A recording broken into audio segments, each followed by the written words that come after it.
할렐루야. 시간 하나님께서 높임 받으시고 또 우리에게 귀한 은혜가 있는 시간이 되기를 간절히 소망합니다. 우리의 삶은 정말 하루하루가 치열합니다. 이 세상이 그런 것 같아요. 이 세상은 질병이 가득하고 또 먹고 사는 이런 경제적인 문제가 있고 또 자연재해와 같은 그런 재난이 있죠. 또 우리가 살다 보면 인간의 관계 속에서 어려움을 겪기도 합니다. 그뿐만 아닙니다. 우리가 사는 이 세상은 전쟁이 끊임없이 일어나고 있습니다. 당장 오늘만 해도 우리 한반도의 이 분위기가 심상치 않지요. 2017년도에 불가화염과 같은 그런 시대, 그 불안한 그런 국제 정세는 저리가 할 정도로 우리 현재 한반도의 그 위기가 심각한 정도입니다. 정말 질병 하나, 경제적인 문제 하나, 자연재해 이런 것들, 전쟁, 우리 힘으로 어찌할 수 없는 너무나도 힘들고 해결할 수 없는 두려움이고 어려운 일들이지요. 그러나 우리가 이와 같은 심각한 많은 문제들 속에 우리가 하루하루를 살고 있지만 굳이 우리가 너무 큰 두려움 때문에 패닉에 빠져서 그런 패닉 상태에 빠져 있을 필요는 없습니다. 왜 그렇지요? 우리에게는 누가 있습니까? 거룩하신 여호와 하나님이 계시기 때문입니다. 그리고 그 하나님께서 우리의 무엇이 되어주지요? 구원자가 되어주시지요. 이사야서 12장 2절에 보면 이런 말씀이 있습니다. 보라, 하나님은 나의 구원이시라. 내가 신뢰하고 두려움이 없으리니 주 여호와는 나의 힘이시며 나의 노래이시며 나의 구원자이심이라 라고 말씀합니다. 할렐루야. 하나님은 우리의 구원자가 되어주십니다. 힘이 되어주십니다. 그렇기에 우리는 세상에 정말 많은 어려움들이 있고 고난들이 있고 환난이 있지만 굳이 그것 때문에 두려워서 세상살이를 정상적으로 하지 못하는 그런 어리석음에 빠질 필요는 없다는 겁니다. 성경에 하나님께서 함께 하심으로 정말 모든 고난과 어려움을 능히 이겨낸 예들이 수두룩합니다. 그 중에 하나가 바로 오늘 우리가 읽었던 본문에 나오는 다윗의 그런 삶이고 이야기이지 않을까 생각을 하는데요. 우리 함께 오늘 읽지는 않았지만 18절의 말씀, 16장 18절의 말씀을 우리 함께 읽어보았으면 좋겠습니다. 사무엘상 16장 18절입니다. 시작. 소년 중 한 사람이 대답하여 이르되 내가 베들레헴 사람 이새의 아들을 본즉 수금을 탈 줄 알고 용기와 무용과 구변이 있는 준수한 자라. 여호와께서 그와 함께 계시더이다 하더라. 아멘. 여러분, 방금 읽은 말씀처럼 하나님께서 함께 하시는 자는 어떤 세상에 살 때 두려움이 없어요. 여기 보니까 하나님과 함께 하시는 다윗은 수금을 탈 줄도 알고 용기가 있고 무용이 있고 구변이 있다라고 말을 하고 있습니다. 놀랍지 않습니까? 한 사람에게 이런 놀라운 달란트, 재능들이 있다는 것은 정말 어려운 일인데, 그죠? 한 사람에게 이런 완벽한 모습들이 있다는 것은 참 찾아보기 드문 일인데, 그런데 하나님께서 함께 하시는 다윗에게는 이와 같은 수금을 탈 줄 알고 용기가 있고 또 무용이 있으며 구변이 있는 이런 각양의 능력들이 나타난다라는 사실을 우리는 알 수 있습니다. 여러분, 그러면 하나님과 함께했던 다윗만 이런 놀라운 능력, 하나님의 은혜를 누릴 수 있을까요? 당연히 아니죠. 오늘 여기 말씀을 듣는 모두가 마찬가지입니다. 우리 구주 예수님을 믿음으로 우리는 예수님으로 인해서 그냥 보통의 죄인들이 아니지요. 우리는 예수님을 믿음으로 인해서 무엇이 되었습니까? 바로 하나님의 사람, 하나님의 자녀가 되었습니다. 다른 말로 하나님과 함께하는 그런 사람이 되었다는 거예요. 그래서 오늘 우리도 다윗과 같은 이런 놀라운 능력들을 누릴 수 있는 그런 자가 되었다는 겁니다. 그래서 앞서 이사야서 12장 2절의 말씀처럼 하나님이 나의 하나님이다. 하나님이 나의 힘이다. 하나님이 나의 노래시며 나의 구원자이심이라라고 우리도 선포할 수 있는 그런 사람이 되었다는 겁니다. 물론 우리가 그럴 수 있어요. 우리가 예수님을 믿고 하나님의 자녀가 되었음에도 또 우리가 이런 말씀 속에서도 말씀 속에서 아멘 하면서도 두려움을 가질 수는 있습니다. 그러나 우리는 앞서도 얘기했듯이 괜한 두려움을 가지고 있을 필요가 없어요. 그 두려움을 속히 극복해 내야만 할 것입니다.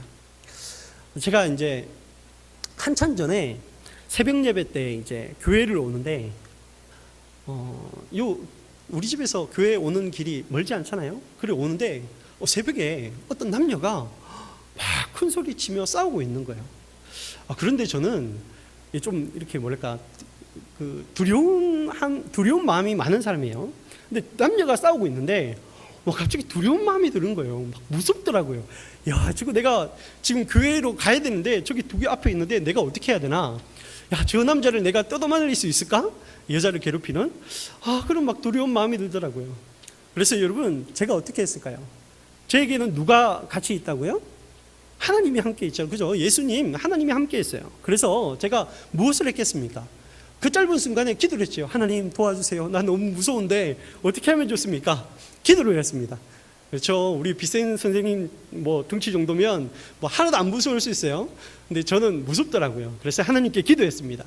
그런데 여러분, 기도하니까요, 놀라운 일이 일어났어요. 어떤 일이 일어났냐면, 제가 기도를 하면서 막 올라가는데 갑자기 우리 올라오는 길이 주택이 잘 없잖아요. 그죠? 그런데 막 건장한 그 노동자 아저씨들 있잖아요. 막 키 크고 막 덩치 좋은 아저씨들이 막 그 집 쪽에서 막 나오시는 거예요. 그러니까 안심이 되더라고요. 무슨 말인지 이해되죠? 이해 안 돼요? 그래서 제가 역시 하나님을 믿는 사람, 하나님과 함께하는 사람은 괜한 두려움에 빠질 필요가 없구나. 하나님께서 기도하면 이렇게 도와주시는데, 어려운 일들 다 해결해 주시는데 왜 두려워만 해야 되냐라는 그런 생각을 가졌다라는 겁니다.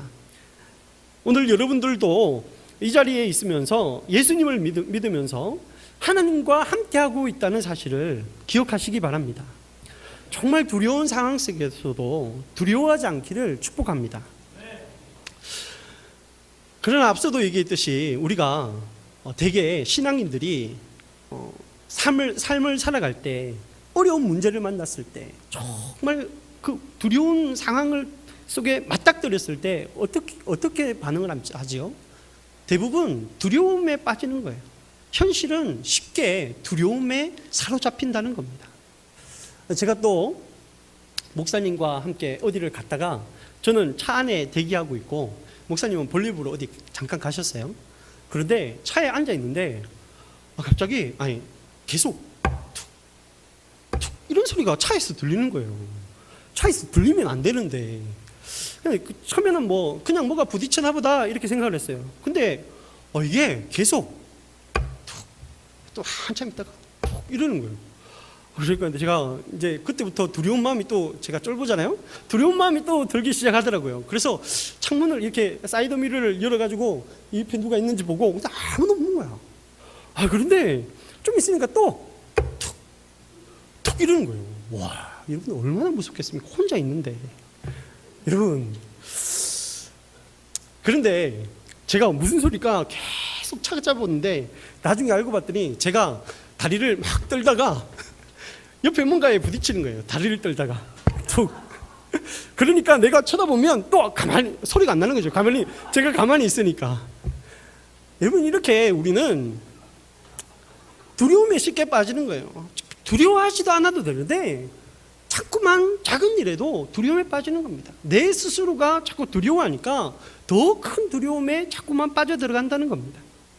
여러분, 작은 일에도 이러는데 질병이라는 큰 위협 속에서 우리는 어떻게 반응하겠습니까? 두렵지요. 질병이 오면. 제가 얼마 전에 제 목에 종양이 하나 발견이 돼가지고 병원에 갔었어요. 근데 이 의사 선생님이 암일 수 있다고 검사를 해봐야 된다고, 조기직 검사를. 근데 생전 처음 막 바늘, 이따시만한 바늘 가져와가지고 목에다가 탁 꼽아가지고 막 이렇게 뭔가를 액체를 쭉 얼마나 무서운지 몰라요, 여러분들. 제가 이거 남만 걸릴 수 있는 암이라고 생각했는데 내 앞에 암이라는 그런 실체가 탁 맞닥뜨리니까요, 두렵더라고요. 그러면서 드는 생각이, 목사님은 이 머릿속에 거대 종량이 들어있다는데, 대단하다, 목사님이. 진짜 믿음이 좋다. 그 생각을 하면서 저도 기도했죠, 하나님께. 기도하면서, 하나님, 이게 물론 이제 금사는 이미 했으니까 결과는 던져진 거예요. 그냥 결과만 나오면 되는 겁니다. 그런데 제가 두려움에 자꾸 빠지잖아요. 그래서 하나님께 기도한 거예요. 하나님, 내가 비록 금산에서 그냥 금산은 자동적으로 나오겠지만 제 마음에 두려움이 자꾸 있습니다. 하나님이 응답해 줬으면 좋겠어요. 이게 정말 암인지 아닌지 먼저 말씀해 주시면 좋겠습니다 라고 했습니다. 이런 기도했을 때 어떻게 됐을까요?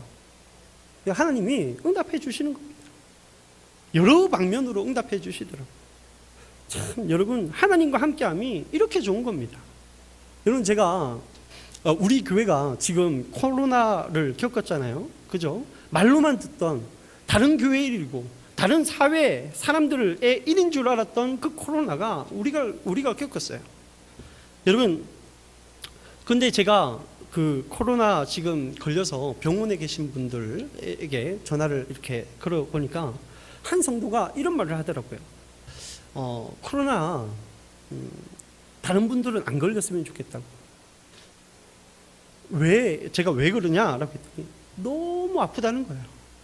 너무 아프다는 거예요. 그러니까 이게 너무 고통이 극심하니까 다른 사람들은 이 병에 절대로 안 걸렸으면 좋겠다라고 말을 하더라고요. 또 어떤 성도는 직장을 그만둬야 된대요. 또 어떤 성도는 집에서 교회를 나가지 못하도록 막는데요. 여러분, 우리 이 질병 하나 때문에 얼마나 우리 교인들이 얼마나 힘듭니까? 얼마나 어려움 속에 있습니까? 정말 심각하고 참 두려울 수밖에 없는 일입니다. 우리의 삶에 이뿐만 아니지요. 앞서도 얘기했듯이 우리에게 아주 밀접한 위협이 또 있다고 했지요. 바로 전쟁입니다. 전쟁. 여러분, 전쟁의 위협, 전쟁을 우리가 당장 겪어보지 않았으니까 그냥 뭐 전쟁이 이려니 하지만, 여러분, 우리 전쟁을 겪었던 우리 윗 할아버지들, 할머니들에게 물어보세요. 그 전쟁이 얼마나 무섭고 두려운 일인지요. 오늘 본문에도 그런 모습이 나옵니다. 우리 사무엘상 17장 21절에 보면 다윗이 아침에 일찍이 일어나서 전쟁터, 그 형들이 싸우고 있는 그 전쟁터에 가게 되었습니다. 그런데 그 전쟁터에 다윗이 딱 도착을 하였을 때 충격적인 두 가지의 전황을 목격하게 됩니다. 우리 23절인데요. 함께 읽겠습니다. 23절 시작. 그들과 함께 말할 때에 마치 블레셋 사람의 싸움 도두는 가드 사람 골리앗이라 하는 자가 그 전열에서 나와서 전과 같은 말을 하매 다윗이 들으니라. 아멘. 첫 번째 충격적인 모습은요, 우리 읽지 않았지만 앞선 16절에 보면 이 가드 사람 골리앗이라는 사람이 아침 저녁으로 나와가지고요, 무려 40일 동안 이스라엘 군대를 조롱을 하는 겁니다. 하나님의 군대를 조롱하는 거예요. 모욕하는 거죠. 하나님만 섬겨야 되는 하나님의 백성, 하나님의 이름으로 나온 그 하나님의 군대인 이스라엘 백성들에게 자기들을 섬기라는 거예요. 블레셋 자기들을 섬기라는 겁니다. 얼마나 치욕스러운 일입니까? 여러분, 오늘 여러분들에게 하나님을 믿는 여러분들에게 이제부터는 절에 가라고, 부처를 섬기라고 한다면 얼마나 모욕적이겠습니까? 아침 저녁으로 나와가지고 여러분들에게 40일 동안 그렇게 얘기한다고 생각해 보세요. 치욕적이지요. 다윗이 지금 그 모습을 목격한 거예요. 그런데 다윗이 더욱더 충격적인 모습을 목격을 합니다. 이 아침 저녁으로 그가 나와가지고 40일 동안이랑 모욕을 하는데, 코앞에서 모욕을 하고 있는데도 그 이스라엘 군대 어느 누구 하나도 나서서 맞받아치는 자가 없다는 거예요. 모두가 두려워서 벌벌벌벌 떨고 있다는 겁니다. 심지어 오늘 말씀에 도망쳤다고까지 하고 있습니다. 여러분, 얼마나 무서웠으면 그렇겠어요, 그들이. 하나님의 얼마나 많은 경험을 했겠습니까? 그들이 전쟁 가운데서 하나님의 역사를, 하나님의 능력을 얼마나 많이 경험했겠습니까? 그런데 블레셋이라는 아주 막강한 군대, 그리고 그 중에 그 3m가 넘는 그런 거인이 나와가지고 싸움을 시비를 거니까 모두들 주저하고 있는 거예요. 여러분, 오늘 여러분 앞에 여기 최용만이가 와가지고 나랑 한번 붙어볼 사람 나오라고 얘기 한번 해보세요. 누가 나가겠습니까? 나갈 사람이 없죠. 이처럼 여러분, 우리가 질병이나 전쟁 이 외에도 여러 가지 위협 앞에서 우리는 두려움에 낮아빠질 수 있습니다. 우리는 매우 연약해요. 너무나 연약한 것이 바로 우리입니다. 그러나 앞서도 얘기했듯이 하나님께서 우리와 함께 하고 계셔요. 그리고 하나님께서 우리를 구원하시기 위해 예수 그리스도를 보내어 주셨다는 사실입니다. 그리고 그 말씀이신 예수님께서 오셔서 우리에게 매우 중요한 말씀을 하나 해주셨어요. 마태복음 10장 16절의 말씀인데요. 보라, 내가 너희를 보냄이 양을 이리 가운데로 보냄과 같도다. 그러므로 너희는 뱀같이 지혜롭고 비둘기같이 순결하라. 예수님은 예수 믿는 우리가 어떤 세상에서 살지를 잘 알고 계셨어요. 어떤 위협이 있고 또 우리는 그 위협 가운데 어떤 처지인지를 너무나 잘 알고 계셨다는 겁니다. 여러분, 양을 이리 가운데로 보냈다고 생각을 해보십시오. 양이 어떻겠습니까? 어떤 두려운 마음이 들겠습니까? 여러분, 양이 이리와 싸워서 이길 수 있겠습니까? 절대 그럴 수 없죠. 이리가요, 한 방에 양을 죽일 수 있는 겁니다. 우리가 사는 이 세상이 그렇다는 거예요. 그런데 예수님께서 오늘 우리들에게 이와 같이 말씀해 주시는 겁니다. 그러므로 너희는 뱀같이 지혜롭고, 말씀 본체이신 예수 그리스도께서 우리에게 지혜를 구하라 라고 말씀하십니다.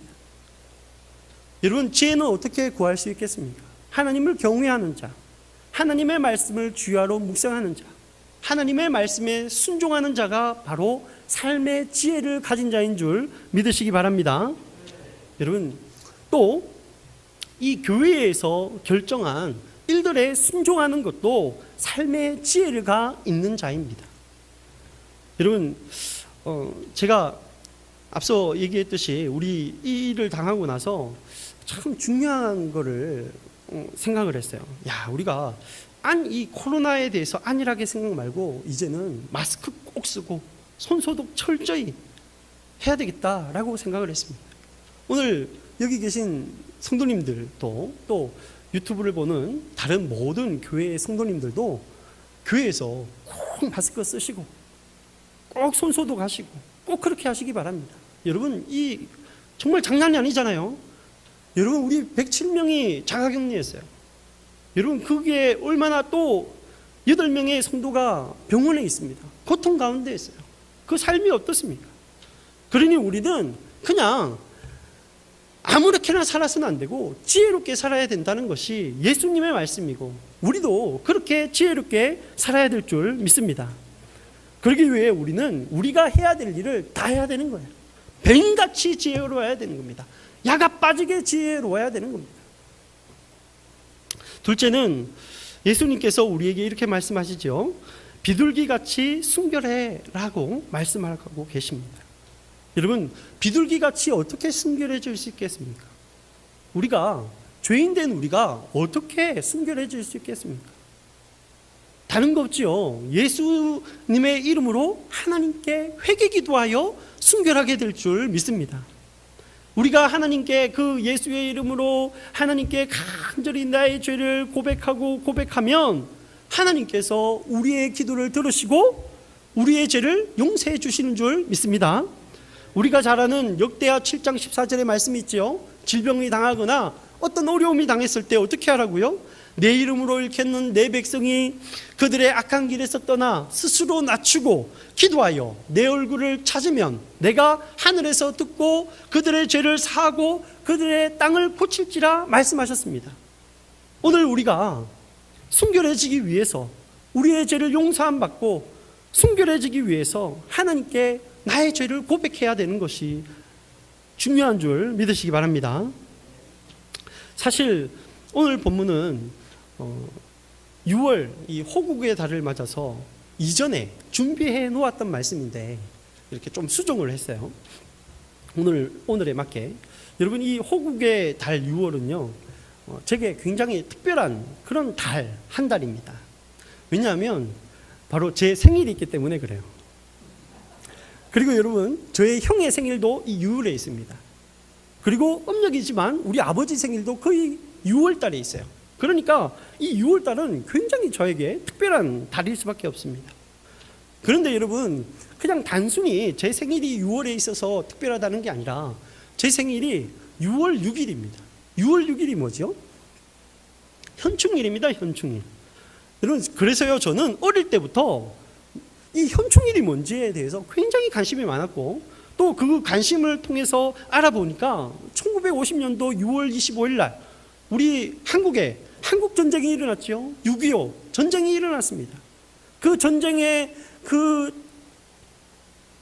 이 땅을 유린했던 적의 그 포악함과 잔악함과 또 많은 안타까운 일들에 대해서 정말 어릴 때부터 조사했고 관심이 있었습니다. 그리고 그것을 기리는 날이 바로 6월 6일 헌현충일이라는 것에 대해서 잘 알고 있었죠. 그래서 저는 어릴 때부터요, 애국심이 좀 남달랐어요. 네, 진짜로 그랬습니다. 제가 우리나라를 얼마나 소중히 여기고 참 애틋하게 여기는지 몰라요. 여러분, 우리나라가 정말 저기 북쪽에 그 공산주의자들에 의해서 얼마나 많은 피를 흘려야만 했습니까? 또 아직까지 저기 북쪽의 동포들도, 우리 동족들도 그 잔악한 세력들에 의해서 겪고 있는 비참한 현실이 얼마나 가슴 아픕니까? 여러분, 누가 우리 동포를 이렇게 힘들게 하고 있습니까? 여러분, 사람이 누릴 자유와 평화와 같은 천부인권을 빼앗아가는 자가 누구입니까? 바로 이 모든 공산, 독재, 사회주의자들이 바로 우리의 그 천부인권, 하나님이 주신 그런 권리를 빼앗아가는 자들입니다. 바로 그들이 우리의 주적인 것입니다. 그리고 여러분, 이 주적이요, 얼마나 집요하고 잔악하고 무서운지 몰라요. 이네들은요, 결코 평화가 없습니다. 본성이 그래요. 화해가 없습니다. 끝까지 무너뜨려야 되는 것이 이들의 속성입니다. 제가 책을 하나 가지고 나왔는데, 이 박명수 박사님의 쓴 건국투쟁이라는 책입니다. 이 책의 내용에 보면 우리나라가 이 공산주의, 사회주의자들과 맞서서 얼마나 치열한 투쟁을 벌였는지 잘 쓰여져 있어요. 그런데 여러분, 이 주적인 모든 공산, 독재, 사회주의자와의 싸움이 끝나지 않았다는 거예요. 오늘 우리 북한뿐만 아니라 오늘 이 한국 땅에서도 여전히 진행 중에 있다는 겁니다. 그런데 정말 안타까운 것은 최근 이 전쟁의 형세가 기울어져 있다는 거예요. 한국 사회가 그로 인해서 전반적으로 위기를 맞고 있다는 겁니다. 여러분들이 잘 알다시피요. 이 사회의 모든 분야가 위기를 맞고 있는데 그 중에 가장 최고의 위기를 맞은 곳이 바로 한국 교회입니다. 교회이죠. 왜 한국 교회가 가장 많은 위기를 겪고 있습니까? 이 전쟁의 본질이 바로 영적인 전쟁이기 때문에 그렇습니다. 이건 제 말이 아니라 네이버에 들어가서 백과사전을 쳐보면 공산주의와 사회주의를 검색해보면 이들이 무신론주의자고 반기독교 세력임을 아주 명확하게 써놓고 있어요. 그러니까 오늘 우리 사회가 북한과 대치하는 것뿐만 아니라 우리 사회 속에서도 이 공산주의자와 사회주의자들이 우리 사회를 무너뜨리기 위해 최선을 다하고 있는데 그 핵심에는, 그 공격의 핵심 대상에는 교회가 있다는 사실입니다. 그래서 교회가 가장 위기를 맞고 있다는 겁니다. 예를 들어서 이 코로나19는 사실 사람의 생사가 달린 질병 간의 치열한 싸움이잖아요. 병의 문제 아닙니까? 질병의 문제. 그런데 우리나라의 몇몇 인사들은 이것을요, 질병의 문제로 치부하지 않고 교회의 문제로 부각을 시켜서 오히려 교회에 치명타를 주고 있다는 겁니다. 우리가 잘 알듯이 도덕적으로 너무나 불결하고 또 법적으로도 불법인 동성애 클럽보다도 이 땅의 교회가 더욱 공격받고 있는 시국이 오늘입니다. 물론 이 질병을 가지고 모든 사람이 다 교회를 비방하는 것은 아니에요. 교회를 안 다니더라도요. 특히 저는 이번 우리 교회가 코로나 사태를 겪으면서 개인적으로 보건소 이 직원들이 너무 고맙더라고요. 너무 친절하게 해주고 잘 돌봐주고 해서 너무나 좋더라고요. 감사하더라고요. 그러나 대다수의 이런 보통의 대한민국 시민과 달리 이 양의 탈을 뒤집어 쓴 이 사회주의자들과 공산주의자들이 이 우리 사회 곳곳 안에 있다는 거예요. 그리고 이들은요, 분명 소수입니다. 소수 맞아요. 소수는 맞지만 그런데 그 영향력이 이제는 결코 작지 않다는 것이 현실이라는 거예요. 오늘의 현실이라는 겁니다. 그 세력이 얼마나 막강한지 몰라요. 제가 이정훈 교수의 기독교와 선거라는 책을 가지고 있는데요. 이 책에 보면 이 오늘날의 우리 안에 있는 공산주의자와 사회주의자들의 세력이 한국 사회에 이들의 소수이지만 이들의 세력이 얼마나 막강한지에 대해서 구체적이고 또 통계적으로 잘 쓰여져 있습니다. 여러분,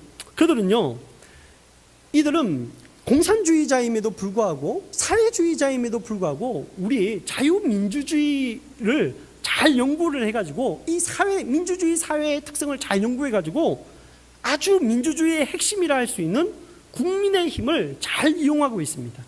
바로 사회의 시민단체를 조직하여서 그들의 그 영향력을 극대화하고 있다는 거예요.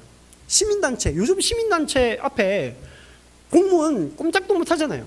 그런데 이 사회주의자들과 공산주의자들이 시민단체를 꽉 잡고 있다는 겁니다.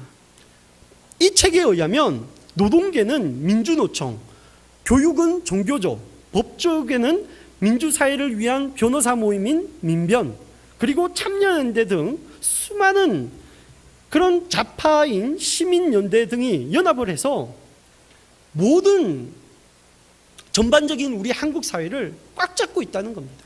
꽉 잡고 있다는 거예요. 그래서 여러분, 오늘날 교회가 아무리 올바른 소리하고 아무리 오늘 그냥 보통의 시민들이 정상적인 얘기를 해도 언론에 묻히는 거예요. 왜냐하면 이 시민사회의 그 시민단체의 권력이 너무나 막강하니까 아무리 밑에서 올바른 소리를 해도 그것이 막혀버리는 겁니다. 일반 시민들 귀에 들리지 않는 거예요. 그러니까 이 사회가 얼마나 위기인지 바로 깨달아야 된다는 겁니다. 오늘 우리는 정말 위기 속에 살고 있는 거예요. 여러분, 또 패는 칼보다 강하다 했는데 신문이나 방송 등 수많은 언론사들은 앞서 얘기했듯이 이 공산, 독재, 사회주의, 좌파 세력들의 목소리는 잘 대변하지만 있는 그대로 여과 없이 혹은 뻥 튀겨서 얘기하지만 오늘 교회의 목소리는 거의 대변하지 않는다는 거예요. 이제 한국 교회는 누가 대신 싸워줄까를 생각하거나 기웃거릴 그런 여지가 없습니다. 이제 우리가 싸워야 되는 거예요. 그런데 지금 한국 교회가 어떤 이유로든지 간에 골리앗 앞에 쥐화로 모욕을 당하고 있으면서도 싸우지 않는 그런 이스라엘 군대와 같은 모습을 가지고 있다는 겁니다. 우리 한국 교회가요. 너무 두려워가지고 벌벌벌 떨고 싸우려고 하지 않는 거예요. 아무리 모욕을 당해도, 그렇게 모욕을 당하는데도 어느 누구 하나 싸우려 하지 않는 겁니다. 비참하지요. 오늘날 우리의 모습이라는 겁니다. 물론 이 적그리스도와의 그 사회주의, 공산주의들과의 싸움은 비록 우리나라에서만 존재하는 싸움이 아니에요. 제가 책을 하나 더 가져왔는데, 하나님과 트럼프라는 책이 있습니다. 여러분, 제가 트럼프라는 인물을 뭔가를 소개하려고 하는 것이 아니라, 미국에서 지금 미국 사회에서 민주주의자들, 자유민주주의자들과 또 사회주의, 공산주의자들과의 싸움을, 정치적인 싸움을 치열하게 벌이고 있는데, 이 저자가 그 정치적인 치열한 싸움을 그냥 정치적으로 보지 않는다는 겁니다. 이 트럼프라는 인물을 그 미국 교회가 연합을 해가지고 밀어줬다는 거예요. 그리고 이 트럼프를 통해서 미국 교회를 지키고 미국 사회를 지키고 미국 나라를 지키려고 최대한 노력을 하고 있다는 겁니다.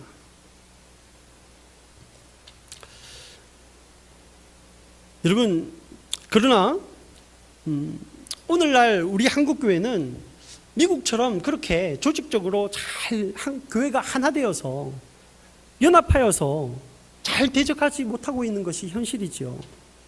너무나 안타까워요. 하나님 그 백성인 우리가 이스라엘 군대와 같이 적 앞에서 두려워 떨고 도망만 가고 있으니 얼마나 마음이 아픈지 모릅니다. 그래서 저는 앞서도 얘기했듯이 이와 같은 우리의 비참한 현실 속에 현실을 속히 깨달을 수 있는 하나님의 지혜를 강구해야 된다고 보는 겁니다. 우리의 현실이 이렇게 비참한데도, 이렇게 암울하고 이렇게 어려운 일들이 많고 우리가 도저히 넘을 수 없는 산과 같은 문제들이 있음에도 아무렇지 않게 어리석은 그 눈먼 봉사와 같이, 그런 또 어리석은 바보와 같이 그렇게 있어서는 아니 된다는 거예요. 지금 우리의 현실이 어떤지를 지혜롭게 깨달아야 된다는 겁니다. 여러분 한번 따라해 보았으면 좋겠습니다. 보라, 내가 너희를 보냄이 양을 이리 가운데로 보냄과 같도다. 보라, 내가 너희를 보냄이 양을 이리 가운데로 보냄과 같도다. 그러므로 너희는 뱀같이 지혜롭고 비둘기같이 순결하라. 여러분, 우리 정말 뱀같이 지혜로워야 됩니다. 오늘 우리 신앙생활 그냥 나른하게 그냥 되는 대로 대충 그렇게 해서는 아니 돼요. 우리 사회가 정말 어려움에 있다는 겁니다. 현실이에요. 그 현실을 볼 수 있는 하나님의 지혜를 가질 수 있기를 축복합니다. 두 번째로, 이 전쟁의 승리는요, 한국 교회가 속히 회개 기도함으로 비둘기같이 순결하여서 하나님의 사람, 하나님 편에 속해 있어야 된다는 겁니다. 우리 본문 26절 함께 읽어보았으면 좋겠습니다. 26절 시작. 다윗이 곁에 서 있는 사람들에게 말하여 이르되, 이 블레셋 사람을 죽여 이스라엘을 치욕을 제거하는 사람에게는 어떠한 대우를 하겠느냐? 이 할례 받지 않는 블레셋 사람이 누구이기에 살아계시는 하나님의 군대를 모욕하겠느냐? 모두가 두려워하는 순간이었어요. 그 날고 긴다는 용사들, 군사들, 군인들, 그 누구도 그 블레셋 군대 앞에서, 그 막강해 보이는 그 골리앗 앞에서 다 두려워 떨고 있었습니다. 어느 누구 하나도. 그런데 이 다윗이라는 소년이 이상하리만큼 용감했다는 거예요.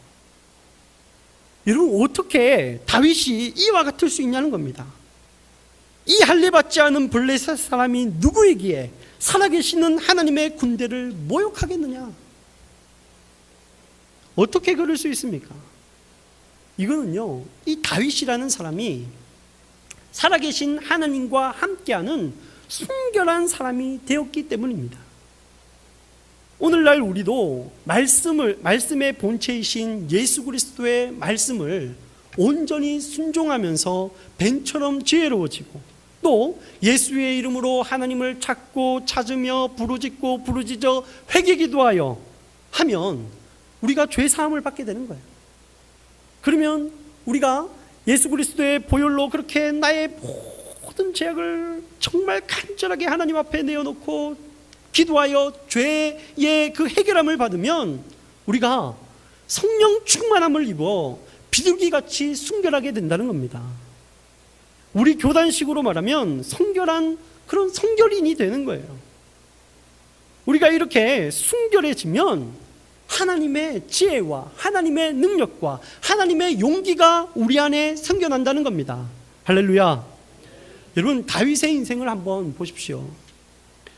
이 여호와의 영에 크게 감동되었다라고 하는 이 다윗, 이 세 번역으로 보면 주의 영이 그날부터 계속 다윗을 감동시켰다라고 합니다. 하나님과 함께 한다는 것은 그 성령이, 하나님의 성령이 그 다윗과 함께하여 그의 심령을 감동시킨다는 겁니다.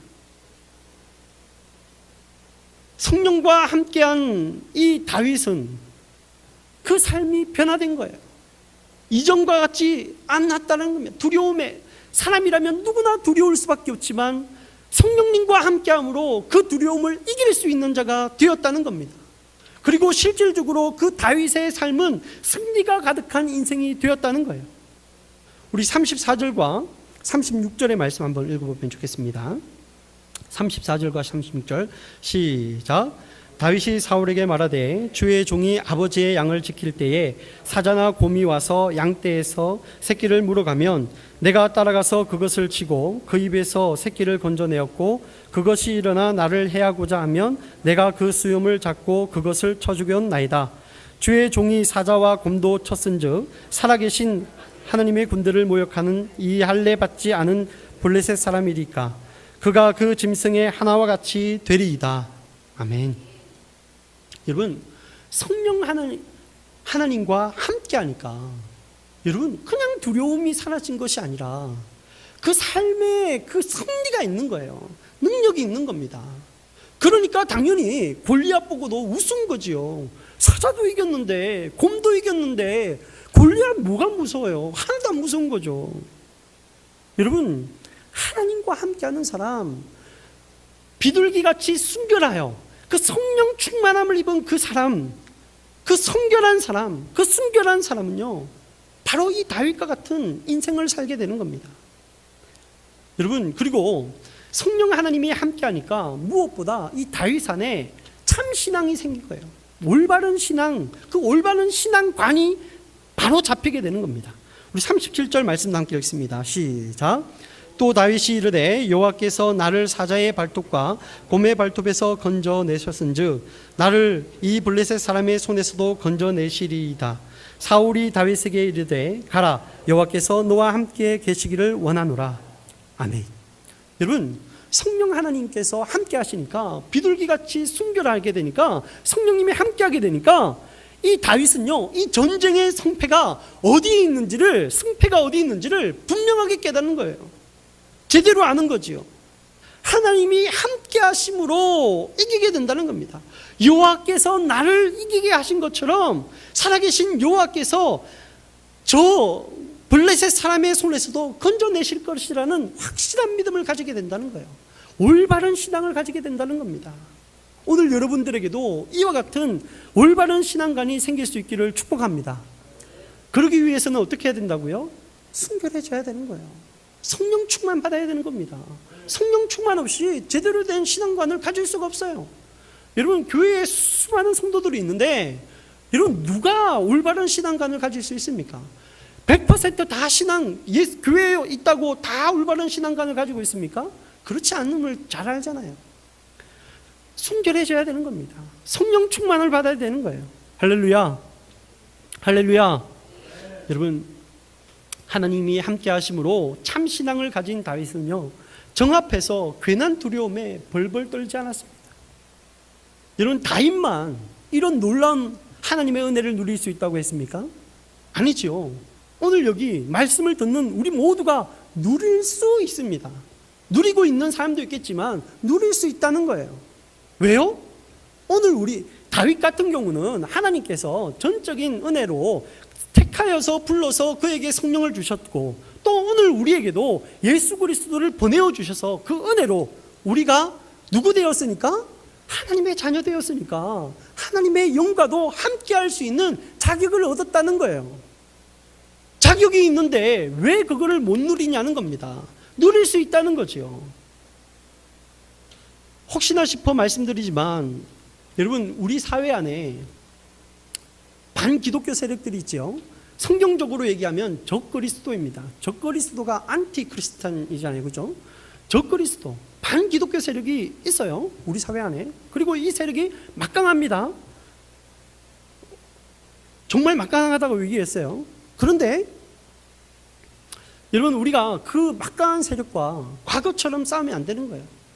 이제는 우리는 전쟁의 양상이 달라졌습니다. 이 사회주의자들, 공산주의자들이 어디에 있다고요? 시민들과 함께하고 있어요. 이 국가의 주인이라고 할 수 있는 시민들과 함께하고 있다는 겁니다. 그러니까 우리가 그 사회주의자들, 예를 들어서 뭐 정치인들 중에 뭐 이렇게 좀 그런 사람들 있잖아요. 근데 우리가, 교회가 그 사람들 비방하면 교회가 욕을 먹는 거예요. 왜? 그들이 시민들과 함께하고 있으니까 안 되는 겁니다. 그런데 우리가 과거와 똑같이 그들을 대적한다면 안 되는 거예요. 그래서 우리가 뱀처럼 지혜로워져야 된다는 겁니다. 적의 그 본질은 바뀌지 않았지만 적의 그 모양이 바뀌었듯이 우리의 본질도 바뀌지 않았지만 우리의 모양, 그 대적하는 그 모양은 달라져야만 한다는 것입니다. 마태복음 26장 52절에서 53절에 이런 말씀이 있습니다. 이에 예수께서 이르시되 내 칼을 도로 칼집에 꽂으라. 칼을 가지는 자는 다 칼로 망하느니라. 너는 내가 내 아버지께 구하여 지금 12군단 더 되는 천사를 보내시게 할 수 없는 줄로 아느냐. 여러분, 우리는 예수님의 이와 같은 지혜의 말씀을 깨달아야 됩니다. 얻어야만 됩니다. 우리의 승리는 하나님의 손에 달려있는 것입니다. 그렇기에 이 교회가 무엇보다 하나님의 편에 서도록 기도하는 일에 열심을 내야만 하는 것입니다. 여러분, 잘 알잖아요. 동성애가 판침 소돔과 고모라가, 그 고모라의 사회가, 그 도시가 무너진 것이 동성애 때문입니까? 동성애자들 때문에 그래요. 그런데 우리가 이 사실을 놓치고 있다는 겁니다. 여러분, 의인 10명이 없어서 그 도시가 무너진 거예요. 사단도요, 이를 너무나 잘 알고 있습니다. 그래서 교회가요, 잠자도록, 침묵하도록, 두려워하도록, 또 엉뚱한 방면으로 애써도록, 어리석은 자와 같이 행동하도록 자꾸 미혹을 하는 겁니다. 그래서 오늘 우리는 뱀같이 지혜로워져야 되는 겁니다. 여러분, 또 우리는 그냥 단순히 뱀같이 지혜로워서만 되지 않지요. 무엇보다 비둘기 같은 순결한 심령을 가지고 있어야만 합니다. 회개기도 합시다. 성령 충만함을 입읍시다. 순결한 의인이 됩시다. 여러분, 우리 한국교회, 한국사회 누가 살리겠습니까? 여러분, 세상 사람은요 도저히 할 수가 없어요. 왜? 성령님이 함께 하시지 않으니까. 죄인과는 하나님이 함께 할 수 없어요. 그러면 교회가 하나님과 함께함으로 교회를 구하고 나라를 구해야 되지 않겠습니까? 말씀을 정리합니다. 우리가 사는 세상은 정말 위험 요소가 수두룩합니다. 질병, 경제적인 문제, 자연재해나 인간관계 등의 문제, 전쟁, 공산 사회주의자들과의 싸움. 여러분, 이 모든 싸움이 치열하고요, 무섭습니다. 어렵습니다. 절대 쉽지 않습니다. 여러분, 정말 쉽지 않아요. 그렇기에 우리는 적과 싸우기를 두려워할 수 있고 또 주저할 수 있고 어떻게 해야 될지 몰라서 패닉의 그런 상태에 빠질 수도 있습니다. 그러나 이때까지 얘기했듯이 오늘 교회들이, 목사들이, 성도들이 올바른 방법으로 대비하고 그 대비한다면 우리는 능히 이 전쟁에서, 이 싸움에서 이길 수 있음을 믿습니다. 그 올바른 대비 방법이란 다른 것이 아니라 하나님 편에 서는 겁니다. 하나님과 함께 하는 거예요. 내가 하나님과 함께 할 때 우리는 어떤 싸움도 무서울 것이 없다는 사실을 기억하시기 바랍니다. 그러기 위해 오늘 우리는 예수님을 꽉 붙들어야 되는 겁니다. 말씀 본체이신 예수님, 우리를 구원하시기 위해서 오신 예수님이 무엇라고 말씀하셨는지를 봐야 되는 겁니다. 그리고 그 말씀을 믿고 순종할 때 우리는 뱀과 같은 지혜를 가질 수 있는 줄 믿으시기 바랍니다. 그리고 또 하나님께서 우리에게 보내어 주신 그 예수님을 붙들고 그 예수의 이름으로 하나님 앞에 간절히 나의 모든 죄악들을 다 하나하나 하나님 앞에 고백하고 해결받고 한국 교회의 죄들, 한국 사회의 죄들, 우리 가족의 죄들, 그 모든 죄악들을 놓고 우리가 정말 울며 불며 금식하기라도까지 하면서 기도할 때 우리는 예수님의 말씀처럼 비둘기같이 순결해질 수 있는 줄 믿습니다. 그때 우리는 다윗과 같은 놀라운 능력을 행할 수 있는 거예요. 이 한국교회가 빛이 되고 소금이 되는 겁니다.